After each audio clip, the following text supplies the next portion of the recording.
but regionally and nationally. So with that, again, I welcome Chris Bruce. Thank you, Seth. And the reason why I say that is because, again, congratulations on all of your success and everything that you've done. If we had known what was going to happen 7 years ago, I probably would have jumped on with you and done things a little bit differently. Actually, I'm not going to lie, I love my job. I wake up every day happy. This is my third trip down to Brunswick to talk to the community about Ahmaud Arbery's death and everything. But I'll get into that. I'm going to go quickly back over my background and how I got here, and then I would love to take any questions that people may have. So as Seth was saying, Chris Bruce, I am one of 7 children by my parents who've been married for 43 years. And the reason why I say that, I'll come back to what Seth was talking about, respect. As you can imagine, growing up in a house with 8 other people, it gets kind of difficult. So we have to respect where each other came from, what each other was doing. And even though it may have been a preference, or you might want to prioritize yourself and your self needs, you have to think about others. So that includes going to the bathroom at certain times, giving other people certain amounts of space, or just leaving the house and making sure that you were okay. We traveled to over 7 different states. My dad retired as a colonel in the Army and eventually came to Georgia. I graduated from Stevenson High School in Stone Mountain, went to Georgia State University, go Panthers. I graduated there undergrad, and went to the University of Georgia for law school, go Dogs. After that, I became a prosecutor for a small period of time, working at the solicitor's office in DeKalb County. And I'll go back to why that's important, which brings us to here. After that, I did work at Speed Stata for a few years. Very grateful for that. Great people there. But that wasn't in my heart, as Seth was talking about. So this is still during the recession. I was just saving up money, and an individual told me, Chris, you don't have to do this. And I said, what do you mean? He said, you no longer, we were going back and forth over a motion that was going to cut off someone's benefits. And he was saying, this isn't you. This isn't in your heart. You didn't go to law school to defend insurance companies. Why don't you go ahead and just start your own law firm? It's like, well, that's easier said than done, right? He said, yeah, but just do it. And I did. I put in my letter of resignation. Still keep in touch with people from that law firm today. In fact, I see Ryan Bledsoe on the phone. I met him from there. That's right, Ryan. Started my own law firm briefly. And let me tell you, well, it's still going on today, but I take very limited clients. And the reason why is because I had, at that time, the city council president of Atlanta called me up and he said, hey, I heard you quit your job. I said, yes. And he said, well, why don't you come and jump in the car with me? I'm running for mayor of Atlanta. I said, but I have a law firm. He said, you ain't got no clients. Come on. And at that time, I was only 2 weeks in. I really didn't have any clients. So I said, why not? So I jumped in the car with him. I was his body man. If you know anything in politics, a body man is just a do-boy. They do everything. They hold your cell phone. They hold your glasses. They make sure that you eat. You keep them in line. You drive them everywhere. But it's probably the worst job on a campaign, but it's the most pivotal because you are the connection between their office, the campaign, the candidate's family. Everything goes through you. And with that, since this person was a city council president of Atlanta, I grew to appreciate Atlanta on a whole different level. I've always loved the Falcons, the Hawks, but I've never seen Atlanta from Bankhead down to Buckhead, all the way through different areas. I've seen some of the most incredibly rich areas and some disastrous third world country poor areas right inside of our city limits. And I was really captivated by how he wanted to change it. However, I kind of knew early on that he wasn't going to win. So I was still going to continue because I love doing this type of work. And he eventually put me up as his deputy political director. And then what happened was Donald Trump was elected president. Not getting too much into politics with that, but 3 days afterwards, I received a phone call from the American Civil Liberties Union of Florida. And the reason why I received it from Florida is because the ACLU of Georgia was debunked. And the Florida affiliate was looking over the affiliate here in the state. And basically the deputy director called me up and said, "Hey, Chris, we need a lobbyist down in Georgia." I said, "Well, okay, why do you need a lobbyist?" He said, "Well, we think some of the federal policies that's going to come out of the Trump administration is also going to happen down in the state of Georgia." 3 years later, it turned out to be true. So I said, "Well, Justin's a great lobbyist." I started naming other lobbyists. Catherine, my friend Lawrence. She said, "I've heard those names before, but your name keeps coming up." I told her I've never lobbied. She said, "Well, you'll figure it out." She said, "You have a good name, people like you, and most importantly, people respect you." So without putting in a resume, without filling out an application, I was hired as the policy counsel for the ACLU of Georgia.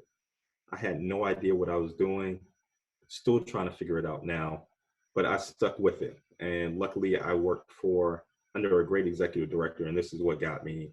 Andrea Young, who's Ambassador Andrew Young's daughter, took over as the executive director. So I said, I had the opportunity to learn about the civil rights movement through the eyes of somebody who grew up in it. So Andrea and I started June 2nd, 2017, and we've been working together on several different things. When the Muslim ban started, we were the ones who helped organize the protests at the airport. When there was a Black Lives Matter bill, remember when Black Lives Matters was protesting in the streets? There was a bill to actually bring up criminal charges against them for doing something like that. I was one of the people who spoke at the state legislature of saying, and this goes back to the Falcons, everything kind of works in that way. People were going up in front of me and testifying and saying, "Hey, if you do this, if you pass this bill that makes it a misdemeanor, a high misdemeanor, and raises the fine and the penalties and the jail time, or people just being able to go in the streets and protest, the ACLU of Georgia is going to sue." At this time, we did not have a legal director or anything else, so it would have been kind of hard to sue. And all these people were going ahead of me except me, which, again, first time being down at the Capitol.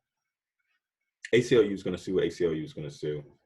I get a chance to speak at the hearing, and I said, "Look, this bill talks about people taking up sidewalks, walking down the street, and voicing their opinion as citizens of the United States. You can't really try to marginalize that, because at this time, if you remember in February of 2017, the Atlanta Falcons were in the Super Bowl. So I told them if the Atlanta Falcons won the Super Bowl, there would have been people in the streets, people on sidewalks, people blocking roadways as well. Are you going to penalize Falcons fans or UGA fans or Hawks fans when we eventually win a championship? Because it's coming." And they said, "No, go Dogs. We can't do this." And that's the way that bill was killed. So that was the first time I ever killed a bad bill against your constitutional rights off of a Falcons argument. So a lot of this stuff is really about knowing your audience and respecting people's backgrounds to where they come from. Sometimes people cannot relate to growing up in impoverished areas, but they can relate to what happens on the football field. So I think that all of you do that on a daily basis where you're at now. You have to relate to your clients. You have to respect where they come from and do their research, but you also have to figure out what is it that's going to move them? What is it that's going to move a judge, your opposing counsel, or another jury? And that's why I'm in Brunswick right now. It's because what happened to Ahmaud Arbery was tragic, and the community had an outcry. So I knew about this case before the videotape. And the reason why I knew about it is literally somebody sent me an article about it and saying, "Chris, you need to look into what's happening in Brunswick." So I said, okay. And I talked to my legal director about it. And then I called up the Southern Poverty Law Center and said, did they know anything about it? They said, yes, we're investigating it as a hate crime. Okay, that's fine.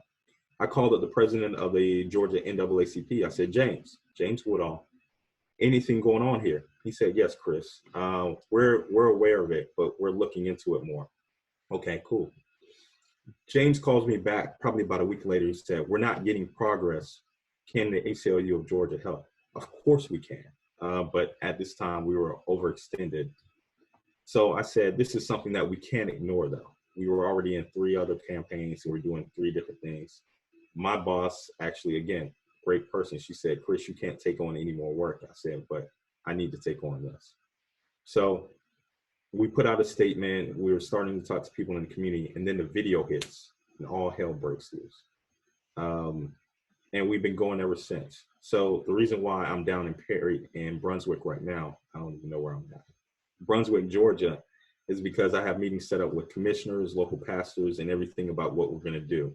So you may hear about things such as the hate crimes law that will be passed. In my opinion, that's great, but there's so much more that you need to look at instead of just hate crimes. Hate crimes does not prevent the Ahmaud Arbery death. And if you look at the district attorney's second opinion, the second district attorney's opinion about Georgia's citizens arrest statute and why they were able to pursue Arbery, the open carry license of why they were able to actually assault Arbery with a weapon, and the use of force, deadly use of force. Those need to be changed. They may not need to be taken off the books altogether, but they need to be changed to make sure that this doesn't happen again. Not only that, the things that you don't see in the media, and that's what I made a promise to, when the cameras are gone, I'm still going to be here. The setting up a citizens review board where people can actually go to if the police are not acting right. You know, once you get into community, you find out a lot of other things about it. There's been other problems with the police not arresting individuals when they should have. So helping this community set up a citizens review board to make sure that 74 days does not go by when someone should be arrested. So those are the type of things that I'm doing. Again, I love my job. I love what I do. And I'm thankful for talking to all of you. So if anybody has any questions, I told them I would reserve some time for that. Thank you, Chris. We really appreciate everything you shared with us and everything you're doing for the community. If you guys and ladies have any questions, by all means, please, whether it's about his, how he got to where he's at or what he's doing, anything, I'm sure Chris would be happy. Chris, I know I have a few questions.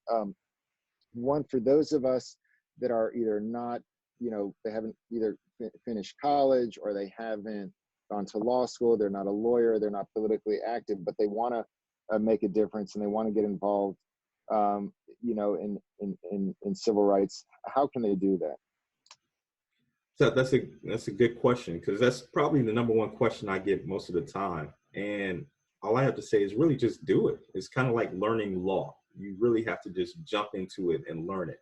So one of the reasons why I was picked up and respected was because when you had all of those shootings of police officers killing African Americans at the time, I put on Facebook just randomly of saying, hey, if anyone is arrested for protesting against this police brutality, I will represent them pro bono.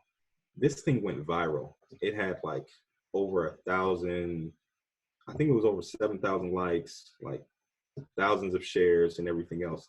And people started saying, hey, this is a good guy, look him up for things. And then people started calling me for something or started calling me for different types of things. I have never done a case where somebody was arrested for a protest, but I said, I can figure it out. Why? Because I'm a lawyer.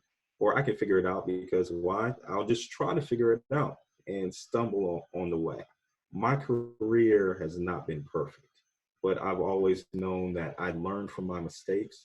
And mostly, like I was saying before, I have a good name that's by myself. That is the one lesson that my father has always taught me. You only have one name, and make sure that people respect it. You guard it with your life. So I think that's carried me a long way where I can go into communities where in Brunswick, I didn't know these people before, but somebody from Brunswick knew me and they said, Chris is a good guy. He's here to help. Great stuff. I want to ask you about leadership because I think, speaking of social media, a few years ago, I thought I saw that you were involved in some kind of leadership program, but we have a number of questions from our team. How do you keep momentum for a cause during a crisis like the pandemic that we're going through? This is another great question, and we're still trying to figure that out. So ACLU of Georgia, just like all other organizations, we like to be on the ground. We like to talk to people. We like to touch them in several different ways as possible, because we know with several different touches, those people become voters or they become motivated to do things. So now we have to be more creative of doing things virtually. So this Zoom call, for example, I'll be on a Zoom call with Amazon on Monday with hundreds of their employees too, about people who are interested in getting involved. So Zoom calls, I'm Zoom called out, y'all. I average about 4 or 5, 6 a day. So typically I try to stay away from them. That and just coming up with other creative type of things that you do, happy hours or other things that you would do in person, but now it's just all gone virtually. But you, again, have to respect people, figure out where they come from and what moves them. So if you know that your client, or if you know that the people in your area that you're targeting really care about the sewage system, really care about the justice system, really care about anything else, you have to take the time to get to know them and figure out what they want. So in Brunswick, for example, people really want a citizens review board. You wouldn't know that unless you went down to Brunswick and you talked to them and about all the horrible policies or problems that they've had with the police. So I have a different view. I could do several other things about it, about what I think should change Brunswick, but I'm not going to live in Brunswick. So there's no reason why I can. So to keep people's attention, once you actually do something for them, they'll continue to call you back to do more. So I know once you do something good for a client as a lawyer, normally either that client refers you to other clients or they'll become a client in the future as well. Great. Flavio wants to know what motivates you, and in general, what motivates you to keep doing what you're doing? Oh, that's a good question. I've always had a heart for serving people. So when I was saying that, my boss told me, Chris, you are already over capacity and you cannot take on another case. Well, I got into politics to help out Black men and make sure that they fully fulfill their potential. Typically, this says political director of ACLU of Georgia. Typically, it says local Black man, because that's what I consider myself. I consider myself just a local Black man who is given the opportunity to do these type of things. And I think if other people, especially Black men, are afforded an opportunity, they can excel to different levels or different heights. However, America still has not fulfilled that promise for this demographic. So that's what I'm fighting for. That's what I'm passionate about. And to bring that about, or what you were saying earlier, Seth, it's not just Black men, it's everyone. If everyone is treated with respect, especially on the lowest rungs, then we all achieve that promise of the American dream. So that's what I'm fighting for. That's what I'm motivated about. Great stuff. Sarah asks, what is the best way to have these conversations with people who are not of color without turning it into something political and carrying out the message effectively? So that's another good question, which is something that everyone's still trying to figure out, and everyone has a different style of doing.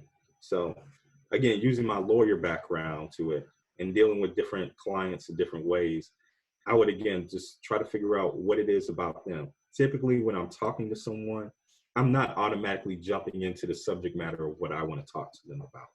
So I'm talking to them about what I see is a great starter. So one of the reasons why I will say the Atlanta Falcons, you either love them or you hate them.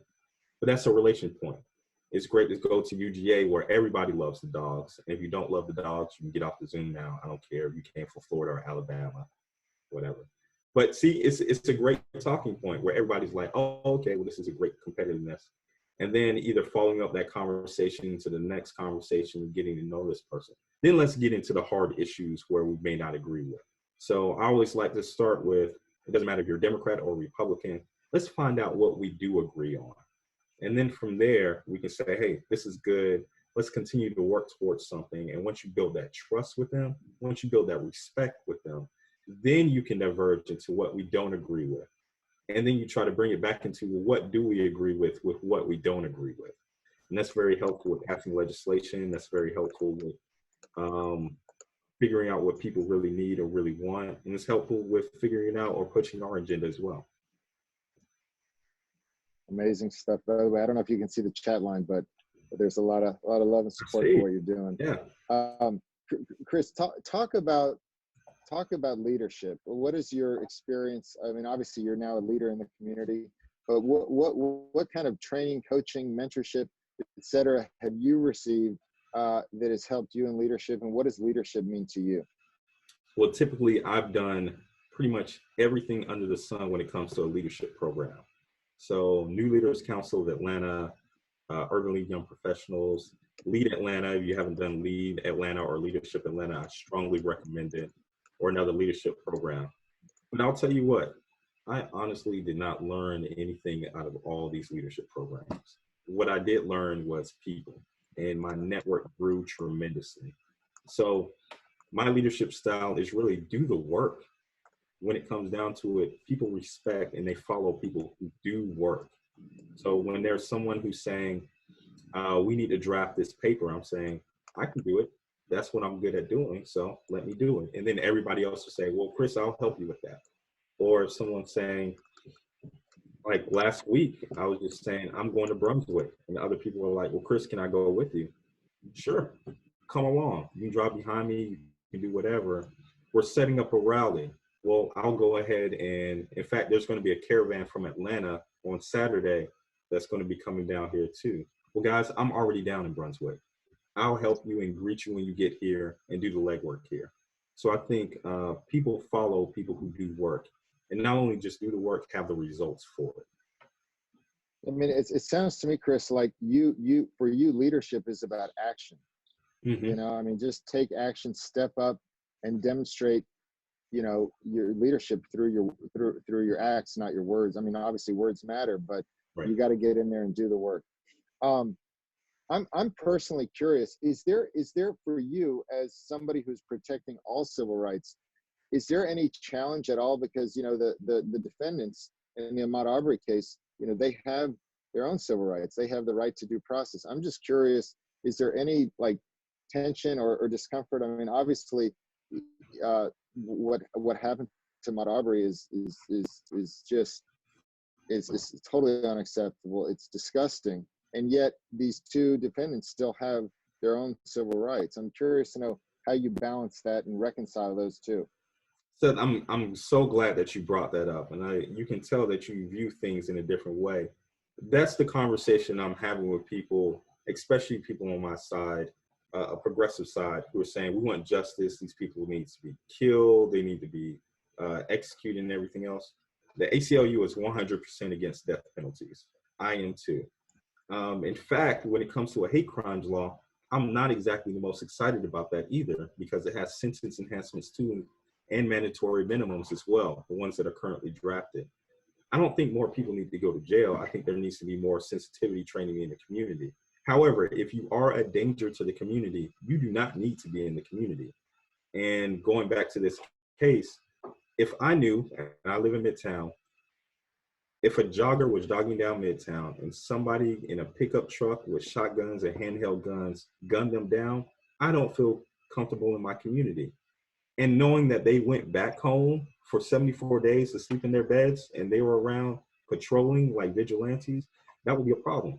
So again, I've always called for people to come to justice. That's it. And that's the due process of law. They are allowed to have lawyers. They are allowed to put up their own defense, and they're allowed to do a lot of other things. And again, to say that these individuals should just go to jail, I think that's wholly inadequate. They need to learn more about the communities that they may have been biased against, so that this doesn't happen again. Because what you don't want, which typically happens, when somebody goes to jail for this, they become radicalized and they get more into their beliefs because they're in jail with other people who have done the same thing. And instead of separating that and trying to get into the mindset, you're really just pushing or exponentially bringing that up into a mentality of them changing and becoming a gang together. And it has to stop somewhere. People who go to jail come back into the community. Are they going to come back peacefully, or are they going to come back as good citizens that we all can rally behind? Thank you. You have time for a few more questions? I'm here till I'm meeting with the commissioner at 10, so I'm here all day. I We think won't it's get, amazing. we, Like, how often do you do this? we started this about, I think 4 or 5 weeks ago, and we do this every Friday. We have a Oh, different speaker. this is a great So, opportunity. I wish my law firm used to do something like that. let's see, what is your relationship, if any? And really, I think the question is, does the ACLU do anything with or for the Hispanic community? And have you ever represented Hispanic people in civil rights matters? Yes, so the ACLU, going back to, and again, this goes back to, I have not had the perfect or most stellar career. When we had the immigration ban, when issues were happening at the border, issues were happening here in Georgia as well. Something that most people do not know is that your Georgia legislature is consistently trying to target immigrants or people of Hispanic descent. And they're normally doing this through a committee that nobody pays attention to, the Department of Driving Services, DDS. So in this committee, they're always trying to change something like, if you are undocumented or if you do not speak the English language, everything has to be in English, or everything, you may have a different ID card. You know how if you're under the age of 18 or 21, I think, your ID card is vertical instead of horizontal. They'll try to pass laws for that, of saying, well, we just want to make sure that these people are known to either not be able to speak English, not be able to lift up their heritage, or just point them out in a different form or fashion. So what I try to do is, I'm a member of the Hispanic Chamber of Commerce under the Georgia Chamber, and really listen to what they're doing. So if you haven't heard of HYPE, I think you should join it. It's a young professionals chamber with the Georgia Chamber of Commerce under Hispanic Chamber. They come up with a lot of great values and a lot of great things, such as opposing discriminatory pieces of legislation and also pushing through economic and social justice initiatives within their area. So I typically do not do anything unless I get the okay from that community. And typically HYPE is where I go for that. Thank you. Does anybody else have any other questions? Association is a great association as well. Thank you, Chris. This has been great. I mean, I'm inspired to get out there and act and to try to do something to make an impact beyond what we're doing here in the firm. We really appreciate it. Does anybody else have any questions? I have one question. Luis, sure, go ahead. Question. Hey, Chris, how you doing? James Doyle. How do you balance freedom of speech for like hate groups like the KKK and other organizations like that? Because they also have freedom of speech with what you're doing. That's difficult. I had a friend who worked for ACLU in Jacksonville, and that was a big problem for them. So how do you balance that? Because clearly those groups have a right to freedom of speech, but you know, clearly that's not your mission, obviously, but you still have to protect them. James, it's a really good question that I get often too, so I'm glad you brought it up. I actually embrace it. And the reason why is because it really works out in my favor. I'm one of the type of people who, I will be at the table with you knowing that you hate me, but knowing that you need me. So for example, the ACLU of Georgia, before I got there, represented the KKK to adopt the highway. So, you know, you can always adopt the highway and everything else. So when I told people, hey, the ACLU wants me to join on, they're like, don't join the ACLU, they're racist, they adopt highways for the KKK. But my mentor, past Willie Lovett, he said, go ahead. Yeah, I mean, you can make change and you have the temperament to do that. So I'm a very patient individual altogether. But I also, and I've done this before, I've talked to open racists and everything else and said, how can I help you? And that really goes back into figuring out what they want and then bringing it back to what would get you to your desired result. So once you're developing that type of situation, I've consulted with them and saying, this is considered hate speech and this is considered something that is completely outside the lines of your constitutional guidelines, because they are afforded that. Once you build that trust up, and typically they turn saying, oh, well, you're not that bad of a guy. I know, that's crazy, right? I'm not. Like, if you just sit down and have that conversation. And I think that's where we are. That's where we've been racially in America for hundreds of years. We're getting that way politically. And that's the scary part about it. When Democrats and Republicans are not talking to each other, or anybody of any different party, just because, oh, you're part of this party or anything else, that's when the danger happens, because you're no longer becoming a compromise where everybody can get through with it. It's just like with a settlement. So I know people normally say when you settle both parties, if they don't walk away unhappy, then you didn't have a good settlement. I try to make sure that both parties walk away happy. Everybody does. So balancing that with people hate speech, and that's where it goes into what you know and what you like. If you are not built for something like that, then you're probably built for something else to excel in. So just knowing who you are and where you fit within the battle means everything. Thank you, Chris. so much. Thank you, James, for your question. Fatima has one question, and then I got to ask you how the Falcons are going to do if we play this year. Fatima wants to know, what are your opinions on social media movements and momentum, and does online activism bring about change, or could we be doing more in real life? Oh, great question. So online activism is part of the movement. It's one of the several tactics that you can use towards it. I'm not that great with social media. I try. In fact, I just put my email in there. I'm going to put my Facebook, Instagram, and Twitter handles. So maybe I can actually build up followers and stuff like that. If a lot of this, if you didn't have that video going viral, you would not have the international, literally international attention. The BBC had contacted me to do interviews. So I'm like, the British Broadcasting Corporation, because they knew what was happening in Georgia through the internet and online social movements. But I view online social movements the same way I view as voting. And this is going to sound crazy, but I tell people all the time, voting is the least of things that you can do. So everybody's always pushing, go vote, go vote. If you're not doing more than voting, then you are woefully behind into making sure that we build up a better community. So while you may come down in November 3rd of 2 different candidates to vote for president, there's several other things that you could have been doing beforehand, such as your local county commissioner, your local state representative, or your local state senator. If you do not know them by name, they don't know you by name, which means that you can't voice your opinion about certain instances. If you did not like the Ahmaud Arbery case, you can say, I don't live in Brunswick, what can I do? You can tell your state senator issue a statement pressuring the governor to remove the district attorney, Jackie Johnson, or district attorney Barnhill from office because you do not think what they did was unethical. You can do that. You can do several different things by building up a relationship with elected officials or run for office yourself than just liking something online or posting something online. I still encourage people to post and engage because, again, that's conversations that people need to have with different points of views. And you learn and you grow together, and again, you trust each other. But there are several other things that you can do besides just being online activists. Great stuff. So Chris, I guess the question is, of course, we don't know if we're going to have a season, but assuming we have a season, what are the chances we end the season with a parade in downtown for the Atlanta Falcons?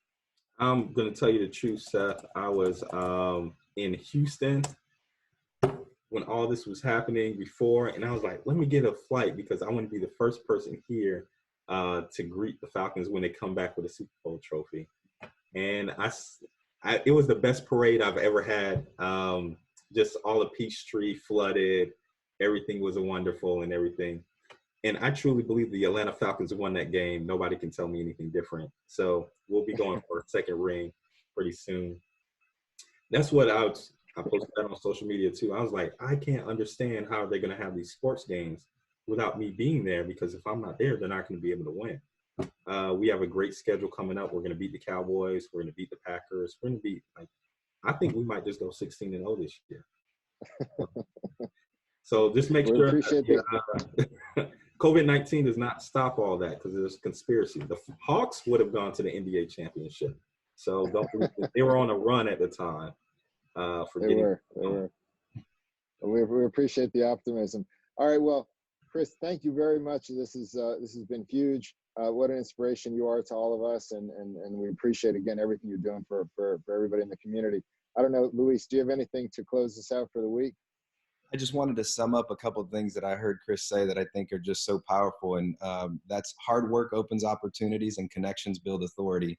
And I think that if we just take that as a law firm and as a unified team, we're going to make a big impact in the Atlanta community, not just for our clients, but really for the community in general. So thank you, Chris, for coming and giving us this word. It was very impactful, a lot of questions, a lot of love. I think this is something that's very relevant to people. And so we're very appreciative. And with that, I hope that you have an amazing time in Brunswick. I hope everyone has a great day and an amazing weekend. And I want to wish Zulema a happy 1-year anniversary with Bader Scott. And we're so grateful to have you as one of our captains and a tremendous leader in the personal injury department. So with that, thank you guys, and have an amazing day. See you. Thanks. See you, Chris. Thank you. Thanks, Cynthia. I see you.